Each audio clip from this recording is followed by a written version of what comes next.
آج کا لیکچر جی شروع کروں؟ بالکل کلیئر ہے، کوئی ڈسٹربنس.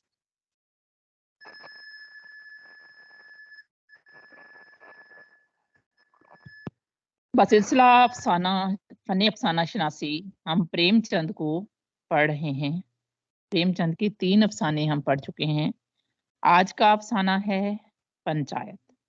سب سے پہلے اس کے کرداروں کی بات کر لیتے ہیں. کرداروں میں ہیں الگو چودھری، جمن شیخ، بوڑھی خالہ، سمجھو سیٹھ اور بی فہمن.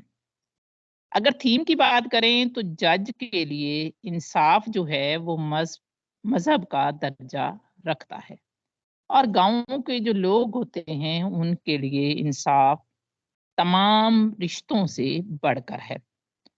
پریم چند کا جیسا اسلوب ہے یہ افسانہ بھی اس کا ظاہر کرتا ہے. پریم چند نے ایک منفرد موضوع یعنی پنچایت یا انصاف کی اہمیت پر اس افسانے میں روشنی ڈالی ہے. اگر ہم انصاف کے تقاضوں کو مد نظر نہ رکھیں تو معاشرے کی جڑیں جو ہیں وہ کھوکھلی ہو جائیں گی. اب اس افسانے کی مختصر ترین کہانی جو ہے اس کو دیکھ لیتے ہیں کہ الگو چودھری اور شیخ جمن بہت گہرے دوست تھے. ان کا جو یہ دوستانہ تھا نا یا یارانہ تھا وہ بچپن سے تھا، کیونکہ وہ شیخ جمعراتی کے پاس پڑھتے تھے. اب شیخ جمن جو تھا اس کی بہت زیادہ عزت کرتا تھا الگو چودھری. شیخ جمن تھوڑا سا چالاک تھا. اس نے اپنی ایک بوڑھی خالہ کو اپنے پاس رکھا ہوا تھا جو بے اولاد تھی. اس نے خالہ سے یہ وعدہ کیا تھا کہ آپ میرے پاس آ جاؤ، میں آپ کو روٹی کپڑا دوں گا اور آپ کی خدمت کروں گا. خالہ نے شیخ جمن کے وعدوں پر یقین کر کے اپنی تمام جائیداد اس کے نام کر دی، اور پھر شیخ جمن کی جو بیوی تھی اس نے اس پر ظلم و زیادتیاں شروع کر دی. اب بوڑھی خالہ جب روٹی کپڑے اور اپنی جان سے تنگ آ گئی تو وہ گھر گھر جا کر پنچایت کی اپنے ساتھ بے انصافی کی خبر سناتی اور پنچایت کی دہائی دیتی. چونکہ شیخ جمن کا بہت چرچا تھا اس لیے وہ سمجھتا تھا کہ کوئی بھی اس بوڑھی خالہ کی نہیں سنے گا. لیکن گاؤں کا ماحول تھا اور ایک دن گاؤں والوں نے پنچایت بلا لی. جب پنچایت بیٹھ گئی تو بوڑھی خالہ نے پنچایت میں موجود تمام لوگوں کو اپنی کہانی بنائی. اور یہ کہانی جب وہ بتاتی ہے تو پریم چند بہت فنکارانہ انداز میں اس کی عکاسی کرتے ہیں. تھوڑے سے افسانے میں سے اقتباس دیکھتے ہیں. جب پنچایت پوری بیٹھ گئی تو بوڑھی بی نے حاضرین کو مخاطب کر کے کہا، پنچو، آج 3 سال ہوئے میں نے اپنی سب جائیداد اپنے بھانجے جمن کے نام لکھ دی تھی. اسے آپ لوگ جانتے ہوں گے. جمن نے مجھے تا عین حیات روٹی کپڑا دینے کا وعدہ کیا تھا. سال 6 مہینے تو میں نے ان کے ساتھ کس طرح رو دھو کر کاٹے. اب مجھ سے رات دن کا رونا نہیں سہا جاتا. مجھے پیٹ کی روٹیاں تک نہیں ملتی. بے کس بیوہ ہوں، تھانہ کچہری نہیں کر سکتی سوائے تم لوگوں کے، اور کس سے اپنا دکھ درد روں.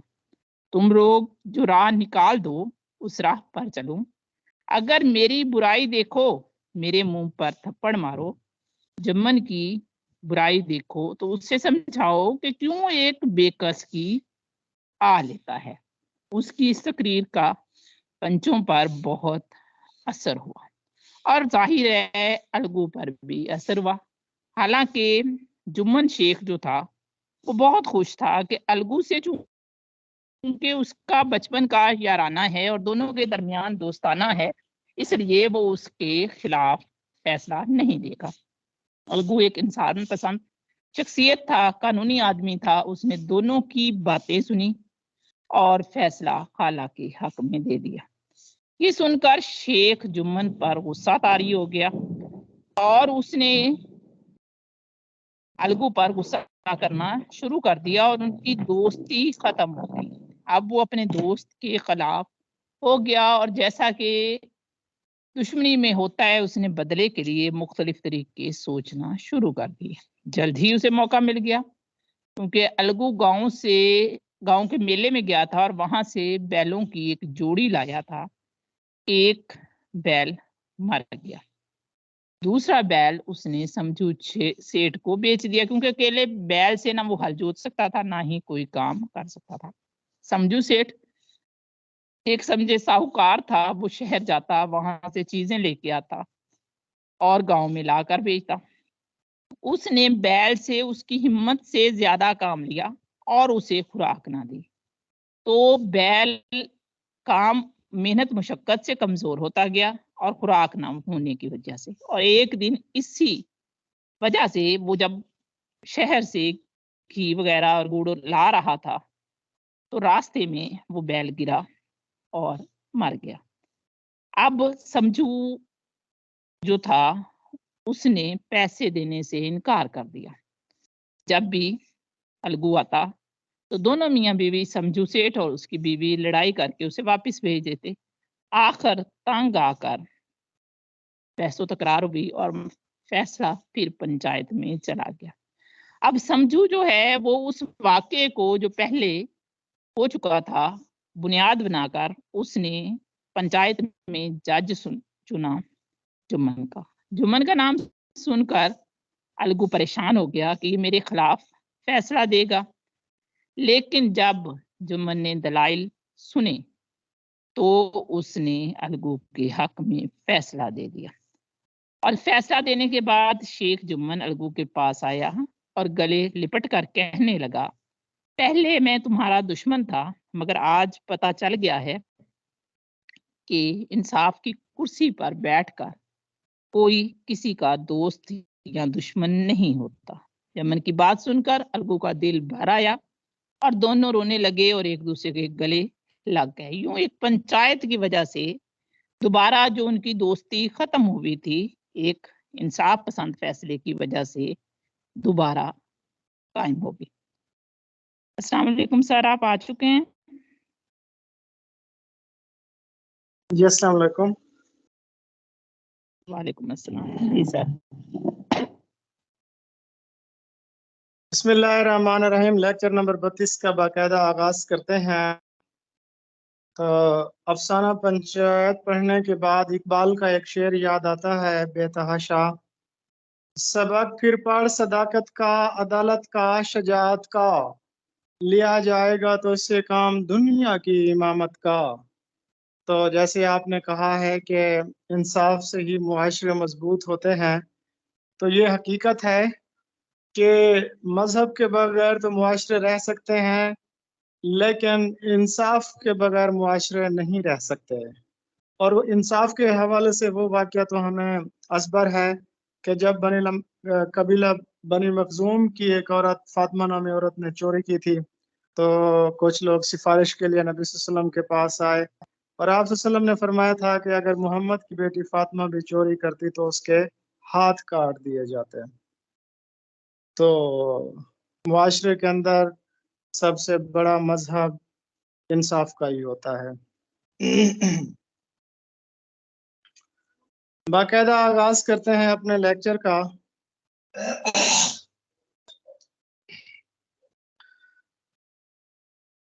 آج میڈم صاحبہ گرامر آپ نے شامل نہیں کی.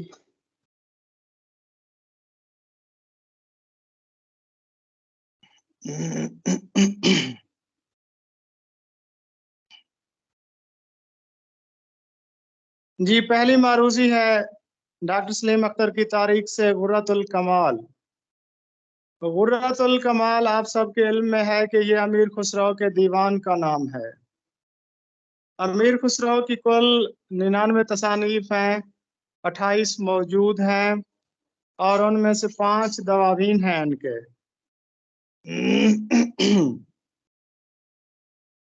تو ان کا جو پہلا دیوان ہے جو انہوں نے 16 سال کی عمر میں مرتب کیا تھا، تحفۃ الصغر، اور اس کے بعد پھر انہوں نے دیوان مرتب کیا تھا وسط الحیات، یہ اس کو نام دیا گیا۔ پھر ان کا تیسرا دیوان تھا غرۃ الکمال۔ اس کے بعد ان کا چوتھا دیوان تھا بقیت النقی سے منسوب ایک کتاب ہے خالق باری۔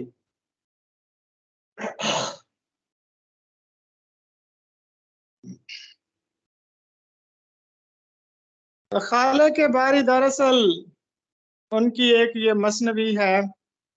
ویسے تو قرآن السعدین ان کی مثنوی تھی، اس کے متعلق بھی پڑھ چکے ہیں، اور قرآن السعدین میں آپ کے علم میں ہے کہ یہ ایک تاریخی مثنوی تھی، رزمیہ مثنوی تھی۔ اس مثنوی میں بغرا خان اور کیقباد کے درمیان جو لڑائی ہوئی تھی اس کا احوال بیان کیا گیا ہے، اور اس میں جلال الدین خلجی کی فتوحات کا بھی ذکر کیا گیا تھا۔ نہیں، وہ مفتاح الفتوح میں تھا، خلجی کے فتوحات کا ذکر مفتاح الفتوح میں تھا، اور قرآن جی السعدین سر، میں شو ہونا شروع ہوئی ہے آپ کو؟ جی شو ہونا شروع ہو گیا ہے۔ اس کو بیک کیجئے، پچھلی سلائیڈ آن کیجئے۔ ٹھیک ہے جی سر۔ 5 مثنویاں تھیں جو انہوں نے لکھی تھیں، جن کو میرے خیال میں خمسہ بھی کہا جاتا ہے، اور قرآن السعدین یہ رزمیہ مثنوی تھی۔ اچھا، امیر خسرو کو اپنے ہندوستانی ہونے پر اور اپنی ہندی زبان پر فخر تھا۔ اس حوالے سے انہوں نے ایک شعر لکھا ہے کہ چو من توتیے ہندم از راست ما پرسی زمن ہندوی پرستا نغز گویم، یعنی مجھے اپنے ہندوستانی ہونے پر فخر ہے، ہندوستانی زبان پر فخر ہے۔ امیر خسرو کا ایک لقب طوطی ہند بھی ہے، طوطی ہند، ہندوستان کا طوطی۔ تو کہتے ہیں کہ یہ نظام الدین اولیاء نے ان کو یہ لقب دیا تھا طوطی ہند کا، تو کہیں کسی کتاب سے پڑھا ہے، یہ مستند نہیں ہے۔ تو خیر، کہا جاتا ہے امیر خسرو کو بلبل ہند بھی کہا جاتا ہے، بلبل ہند داغ کو بھی کہا جاتا ہے، امیر خسرو کو بھی کچھ لوگ کہہ دیتے ہیں، لیکن طوطی ہند بھی ان کو کہا جاتا ہے۔ اس کے بعد نیکسٹ معروضی ہے کہ امیر خسرو کا ہندی دیوان یہ ناپید ہے۔ اچھا، اس کے بعد ہے حافظ محمود شیرانی کے مطابق خالق باری کس کی تصنیف ہے؟ خالق باری یہ کتاب مرتب کی ہے پروفیسر حافظ محمود شیرانی نے، اور حافظ محمود شیرانی صاحب کا کہنا ہے کہ یہ جو خالق باری کتاب ہے یہ ضیاء الدین خسرو کی ہے، اور 1031 ہجری میں یہ کتاب لکھی گئی ہے، اور اس کا دوسرا نام ہے حفظ اللسان۔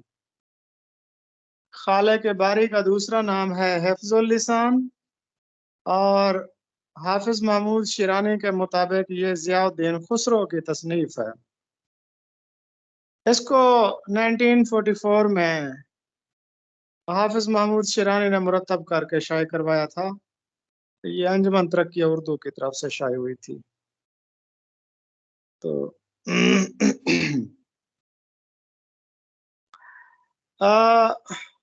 خالق باری یہ دراصل اشعار پر مشتمل ایک کتاب ہے، اس میں فارسی کے اشعار بھی ہیں اور ہندی کے اشعار بھی ہیں۔ اس میں کل 280 اشعار ہیں خالق باری میں، اور اس کے 63 پارٹس ہیں، یعنی 63 اس کے حصے ہیں۔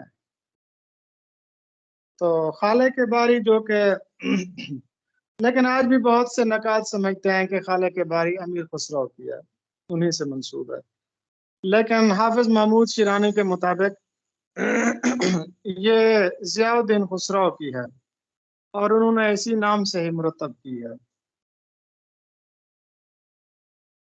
نیکسٹ مروزی ہے میڈم صاحب نیکسٹ سلائیڈ کیجیے. جی سر کر رہی ہوں.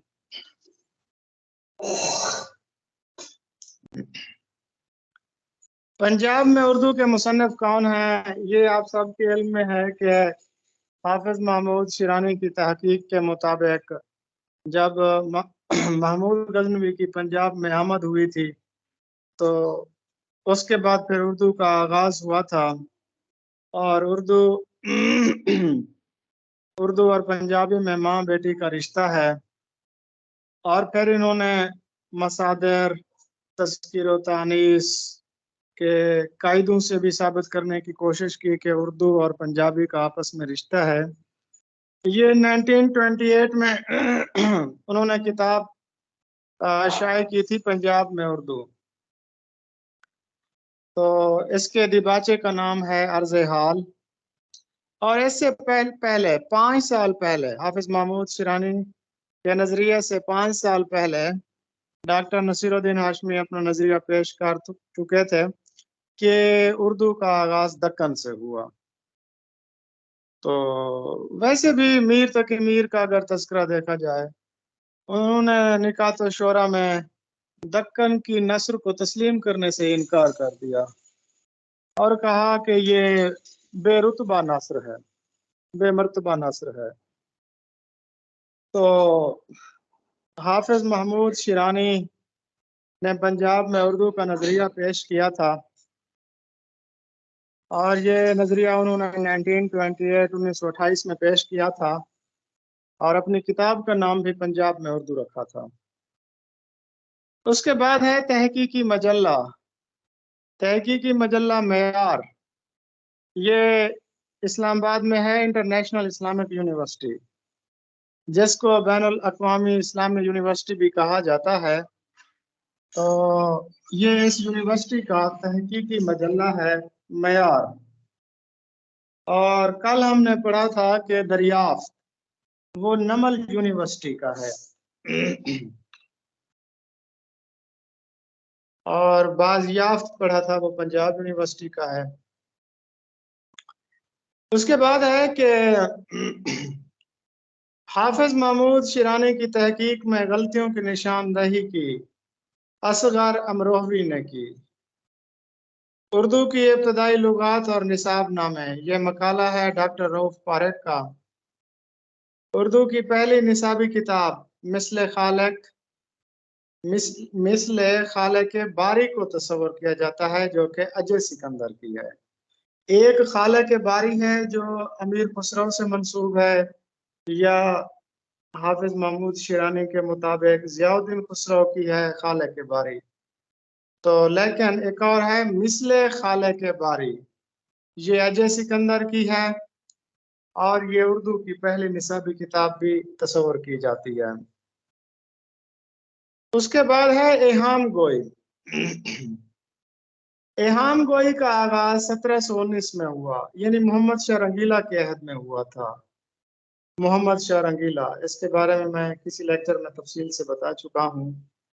یہ 1720 سے لے کر 1748 تک ہندوستان کا مغل بادشاہ یہ رہا تھا محمد شاہ رنگیلا. تو اس کے عہد میں ایہام گوئی کی تحریک نمایاں ہو کر سامنے آئی، اور ایہام گوئی کی تاریخ کو اردو کی پہلی تحریک بھی، یا اردو کی پہلی تاریخ کو کہا جاتا ہے. اردو ادب میں جی سر کر دیے. جی ایہام گوئی کی تاریخ 1719 میں شروع ہوئی تھی محمد شاہ رنگیلا کے عہد میں، اور یہ 25 سال تک رہی تھی. یہ اردو کی پہلی تحریک تھی، لیکن اردو کی پہلی باقاعدہ ادبی تحریک وہ علی گڑھ تحریک ہے. اردو کی پہلی تحریک ایہام گوئی کی تحریک ہے. تو ایہام کا لغوی معنی ہے وہم میں ڈالنا، یعنی کلام میں ایک ایسا لفظ استعمال کیا جائے کہ جس کے 2 معنی نکلتے ہوں، ایک معنی قریب کے اور دوسرے معنی بعید کے. شاعر کی مراد بعید کے معنی ہوتے ہیں.